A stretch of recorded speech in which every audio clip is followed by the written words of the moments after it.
If you feel stuck and want to slowly escape a life that feels unclear and directionless, there's one habit you need to build: keeping a record of yourself. And don't think journaling is just writing about your day.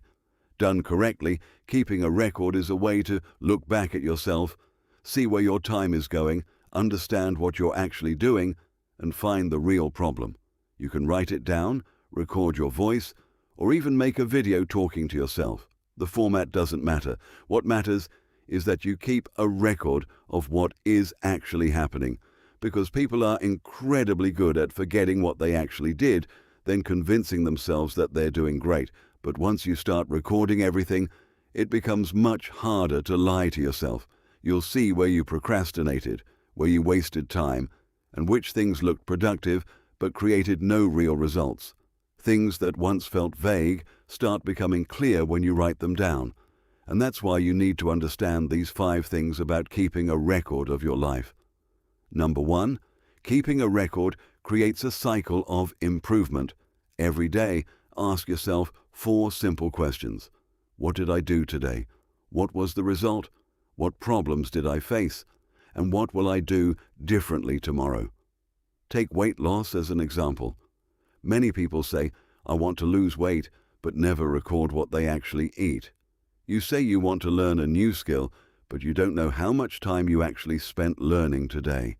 You say you want to make more money, but you never look at where your time is actually going. 6 months go by. Your weight hasn't changed. Your skills haven't improved. Your income hasn't changed. Then you start blaming your luck. But the problem isn't bad luck. You simply don't know what you're doing every day. And if you don't know what's wrong, how can you fix it? Number 2, keeping a record helps you see your problems through data. Some people look extremely hardworking from the outside, yet years go by and they're still standing in the same place. That's because they only feel like they're working hard. They don't actually know. Keeping a record turns that vague feeling into actual data. A friend of mine used to complain, "Work is exhausting and I'm barely making any money." So he started tracking how many hours he was actually spending on important work. The result was shocking: less than 2 hours a day. The problem wasn't that he wasn't hardworking. He was simply using his time in the wrong places. Number 3, keeping a record can reduce anxiety and improve your ability to focus. Think of journaling as installing a progress bar for your life. Maybe you ran 2 more miles this week.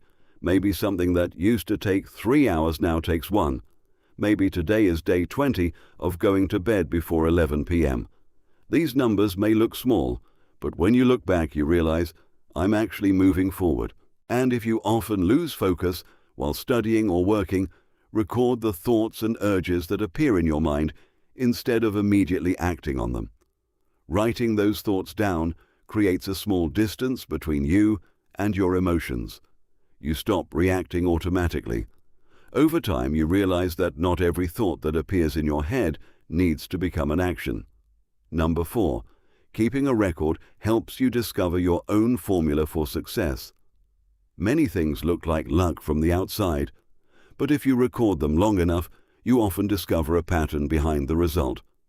Imagine a salesperson whose results were always average. He started tracking every customer, how they were contacted, how they responded, which timing worked, and which approach led to better conversations. After a couple of months, he started seeing the pattern: which customers deserved more attention, which follow-up methods worked best, and when he was most likely to close a deal. He changed the way he worked, and a few months later, he became the top salesperson on his team.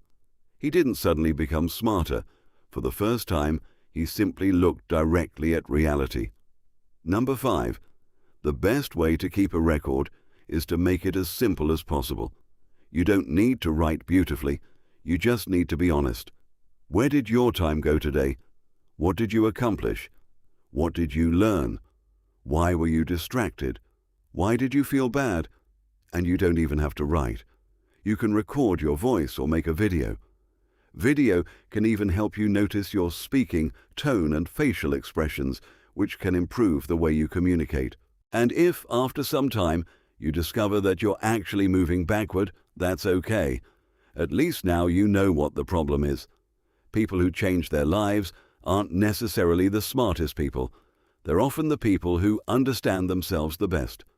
They know where their time goes, where they're weak, where they're strong, and what needs to change. The scariest thing isn't failure. It's living vaguely for 5 years, looking back and realizing nothing has changed, while still having no idea where to begin. Remember, keeping a record isn't about proving anything to anyone. It's about seeing yourself clearly. When you start honestly recording each day, you've already taken the first step out of a vague and directionless life. You don't need to change your entire life in one day. Just try keeping a record for 30 days. After 1 month, you'll start seeing a different version of yourself. Once you see your progress, you'll start enjoying the process. It becomes a habit. And a year from now, you'll be grateful to the version of yourself who started today. And remember, the greatest victory is winning against yourself. If you're struggling with procrastination, lack of discipline, poor focus, or constant anxiety, and you know you need to change but still haven't started, then Winning Against Yourself may be the book for you. The book helps you face your fears, build discipline, control your focus, learn to say no, and gradually take back control of your life. If you truly want to change, instead of just thinking about changing, start by looking honestly at yourself, one day at a time.